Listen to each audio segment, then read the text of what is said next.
నిర్వహించడం జరుగుతుంది.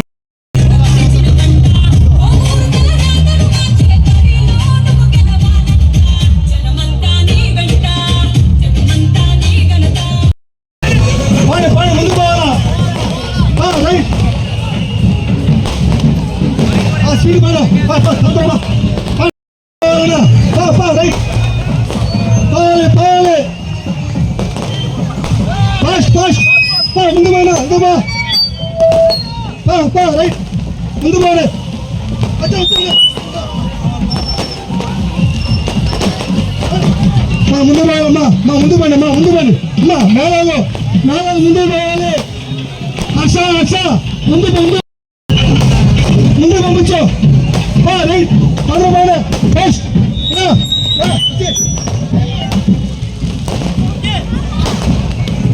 ముందు పోవాలన్నా అందరూ ముందు పోవాలి.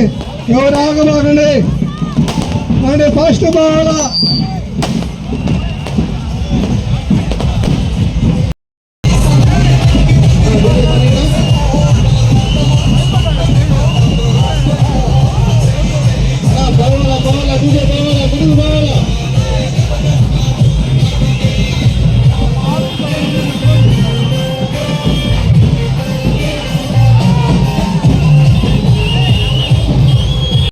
పలికిన శ్రీ గూరు కళ్యాణ్ రెడ్డి గారి ఆధ్వర్యంలో ఇంత ఘన స్వాగతం పలికిన మైపాడు గ్రామ ప్రజలకు, అలాగే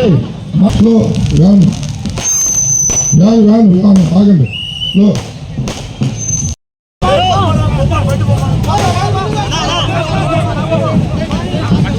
కోరుతున్నాం. ఈ రోజు మన గ్రామానికి ఇచ్చేసిన శ్రీ వేమిరెడ్డి ప్రశాంత్ రెడ్డి గారికి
అదేవిధంగా వేమిరెడ్డి ప్రభాకర్ రెడ్డి గారు ఎంపీగా నెల్లూరు నుంచి మీరందరూ ఆలోచించి మీ పవిత్రమైన ఓటును సైకిల్ గుర్తు మీద వేసి మమ్మల్ని ఇద్దరిని గెలిపించాలని మిమ్మల్ని అందరినీ ప్రార్థిస్తున్నారు. చనిపోయాడు. అతను ఏ రోజున్నా ఇన్ని సంవత్సరాలుగా ఒక్క పదవడిగాడా, ఒక్క వర్క్ చేశాడా? ఏది చేస్తే నువ్వు కళ్యాణ్ మీద అవినీతి పరుడని మట్టి తీశాడని ఏదేదో కావాలని ఇక్కడ మాట్లాడేసిపోయాడు, పేపర్ ఎక్కించాడు. అతను ప్రసన్న కుమార్ రెడ్డి కళ్యాణ్ లేకపోతే ఇందుకూరుపేట అతనికి ఒక్కరు కూడా అతను వెనకలేరని తెలుసు. కాబట్టి కళ్యాణ్ గురించి ఇవన్నీ మాట్లాడాడు. మీకందరికీ తెలుసు కళ్యాణ్ ఎటువంటి వాడు.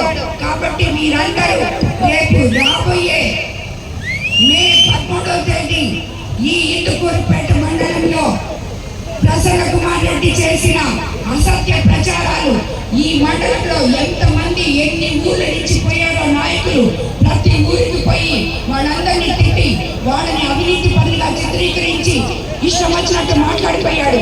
అందులో మైపాడికి వచ్చి పదే పదే మాట్లాడిపోయాడు. కాబట్టి మీరందరూ రేపు వేయబోయే ఓటు ఈ ఇందుకూరుపేట మండలం చూపించాలా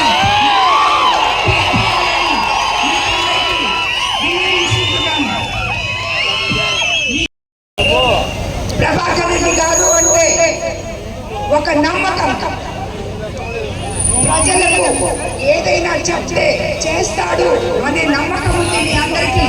ఎందుకంటే గత 6 సంవత్సరాలుగా వైఎస్ఆర్సీపీలో రాజ్యసభ ఎంపీగా ఉన్నా మేము ఎటువంటి మచ్చ లేకుండా పార్టీలో నుంచి బయటకు వచ్చిన వీళ్ళు పార్టీలో ఉంటూ పార్టీకే వెనుపట్టు వచ్చి మమ్మల్ని వెనుపట్టు తీసుకెళ్ళి చెప్పేసి అవి మునిగిపోయేటట్టు చేశావు. గ్రావెల్ 60 అడుగులు ఎత్తేసి అవి గుట్టల్లో బిడ్డలు పడి చనిపోయేటట్టు చేశావు. నీ ఇష్టం వచ్చినట్టు గ్రావెల్, ఇసుక మాఫియా, మైనింగ్ నువ్వు చేయని అవినీతి లేదు, నువ్వు తీసుకొని కమిషన్ లేదు. కేవలం నీ కమిషన్ల వల్ల ఎన్నో గ్రామాలు ఈరోజు ఇలాగే నిలబడిపోయాయి. ఎందుకంటే వర్తలు వస్తున్నాయి, నీకు కమిషన్ అవి ఆపేస్తున్నావు.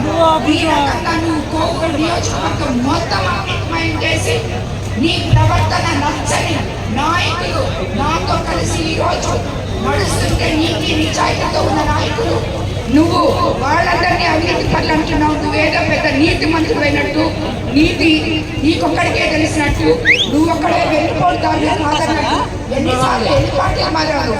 నువ్వు వెళ్ళిపోటు గురించి మాట్లాడతావా? నేను గత 40 రోజుల నుంచి నీ అవినీతి చరిత్ర సాక్షాత్తుగా బయటపెడుతున్నాను. 6 సార్లు గెలిచాను అంటున్నావు. 6 సార్లు ఏ మోసాలు చేసి గెలిచావో నీకే తెలవాలి. నువ్వు సంపాదించిన డబ్బులు పెట్టి నీ ఇష్టం వచ్చినట్టు హైదరాబాద్ లో ఇల్లు కట్టుకొని ఊరెళ్తున్నావు.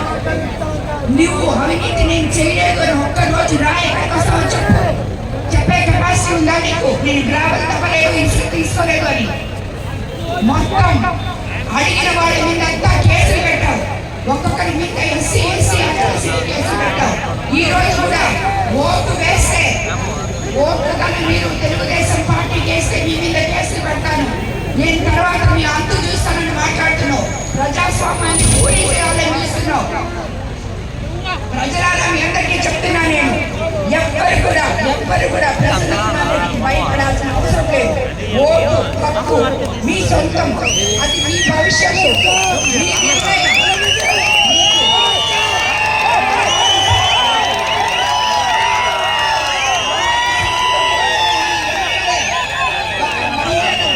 ఎదుర్కోలేక అవినీతి చేశావంటే సమాధానం చెప్పలేక పిచ్చిగా మాట్లాడుతున్నాడు. ఒక ప్రజాప్రతినిధి మమ్మల్ని గౌరవించలేని నువ్వు నాయకుడికి ఎలా అవుతావు? 6 సార్లు గెలిచుండొచ్చు, 12 సార్లు గెలిచుండొచ్చు. సంస్కారం లేని నువ్వు, ఒక మహిళని నేను నోటికి వచ్చినట్టు మాట్లాడే నువ్వు నాయకుడికి ఎలా అవుతావు?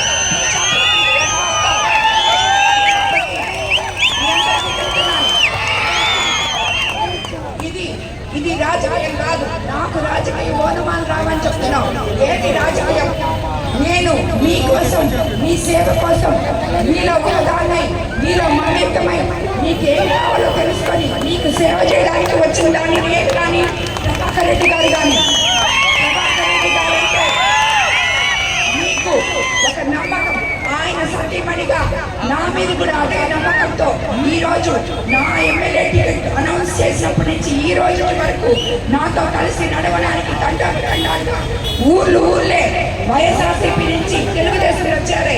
ఇవన్నీ తట్టుకోలేని ప్రసన్న కుమార్ రెడ్డి ఫ్రస్ట్రేషన్ తో ఏదైనా మాట్లాడుతున్నాడు. ఆయనకి తోడు విజయ్ సాయి రెడ్డి ఒకరు. ఆయన ఇక్కడ నెల్లూరుకి వచ్చి నెల్లూరుని చీల్చిదిద్ది నెల్లూరుని మొత్తం సుందరమయంగా చేస్తాడు. అక్కడ వైజాగ్ చేశాడు సుందరమయంగా. అక్కడి నుంచి ఎవరు వదలం లేదు ఆయన. వైఎస్ఆర్సీపీ వాళ్ళే అన్నాడు, వాళ్ళ నాయకుడే ముందుకు బయటగా వైజాగ్ నుంచి అని చెప్పాడు. అది ఆయన చరిత్ర.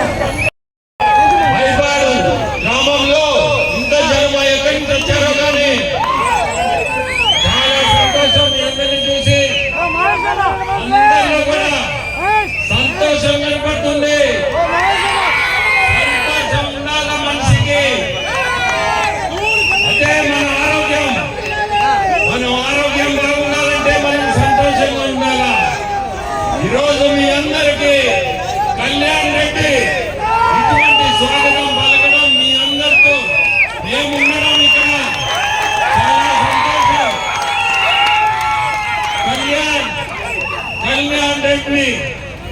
మాట అంటే వాళ్ళకి కర్మ, అది వాళ్ళ కర్మకే వదిలేయాలి. ఎందుకంటే మీ అందరికీ తెలుసు కళ్యాణ్ రెడ్డి ఎటు ఉంటాడు.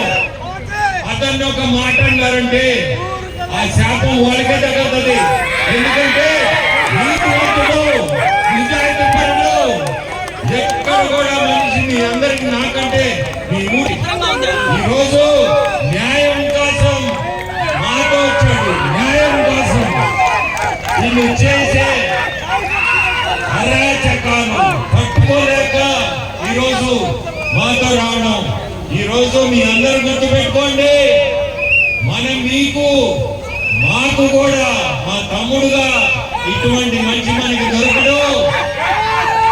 మీకు చెప్తున్నా ఇటువంటి మంచి కళ్యాణ్ రెడ్డి మంచిని ఈ రోజు ఈ కాలంలో దొరికే మంచి కాదు. మీరందరూ గుర్తుపెట్టుకోండి. అందరూ కూడా మీరు ఆ ప్రసన్న కుమార్ రెడ్డి చెప్పే మాటలకు వినొద్దు. అతనికి పట్టుకోలేక కళ్యాణ్ రెడ్డి మీద ఈ ఊరికి వచ్చి మాట్లాడడం అది గొప్పతనం కాదు. ఎందుకంటే నిన్నటి వరకు కళ్యాణ్ రెడ్డి ఇంటి చుట్టూ తిరిగినోడే. ఈ రోజు వచ్చిందా ఇవన్నీ అవినీతి తట్టుకోలేక వచ్చిన కళ్యాణ్ రెడ్డిని ఈ రోజు నీ గుర్తొచ్చాడా? ఇన్ని మాట మాట్లాడుతున్నావు, ఏం పద్ధతులు? నన్ను సరే నువ్వు ఎన్నైనా మాట్లాడు, కానీ వదిలేసిన ఆ భగవంతుడే చూసుకుంటాడు అతన్ని. నేను పట్టించడం కూడా పట్టించుకుంటున్నా. ఎందుకంటే ఆత్మకి తెలుసు నేనేందో. నేను చెప్పాల్సిన అవసరం లేదు. అతను ఎన్ని మాట్లాడినా మాట్లాడుకొని అతను కానీ విజయసాయి రెడ్డి కానీ. ఎందుకంటే విజయసాయి రెడ్డి గురించి చెప్పాలా? అతనంత అవినీతి పరుడు ఎవడు ఉండడు. వైజాగ్ లో ఏం నిర్మించాడని ఏం నిర్మించలేదు. దాదాపు రేపు మీరు చూడండి, ఒక ప్రైవేట్ యూనివర్సిటీ పెట్టబోతున్నాడు. నేను చెప్తున్నా మీకు, ఈ రోజు గుర్తుపెట్టుకోండి, ప్రైవేట్ యూనివర్సిటీ పెట్టబోతున్నాడు. మళ్ళీ ఇక్కడ వచ్చి నా దగ్గర డబ్బు లేదు, అంత డబ్బు లేదు, వాళ్ళే డబ్బు ఉన్నోళ్ళు వాళ్ళు ఏదో పిచ్చి పిచ్చి మాట్లాడతారు. రేపు చూడండి, 150 ఎకరాల్లో ఒక ప్రైవేట్ యూనివర్సిటీ పెట్టబోతున్నాడు వైజాగ్. మీరు అందరూ చూడొచ్చు. నేను ఎందుకు చెప్తున్నా అంటే అతను మాటలు నమ్మి అతను మాయలో పడ్డారా? 14వ తేదీ నుంచి ఒక్కరికి దొరకడు. మే 14, మే 13 రాత్రికి వెళ్ళిపోవచ్చు. లేదంటే 14వ తేదీ నుంచి ఎవరు ఫోన్ ఎత్తుకునే పని కూడా. ఇది వాళ్ళ పరిస్థితి. మాట్లాడితే మమ్మల్ని ఇద్దరిని, ఈమెని మాట్లాడటం, నన్ను మాట్లాడటం, వాళ్ళకి ఏం ఆనందం వాళ్ళ మాట్లాడితే తెలియటం. దీంతో వచ్చేది ఏముంది? రోజు రోజుకి వాళ్ళ గ్రాఫ్ పడే తప్పక దాని వల్ల వచ్చేది ఏమి లేదు, ఒరిగేది ఏమి లేదు. ఎన్ని మాట్లాడినా మాట్లాడుకోండి, ఎన్ని చెప్పినా చెప్పండి, ఎన్ని మాట్లాడినా వచ్చేది ఏం లేదు.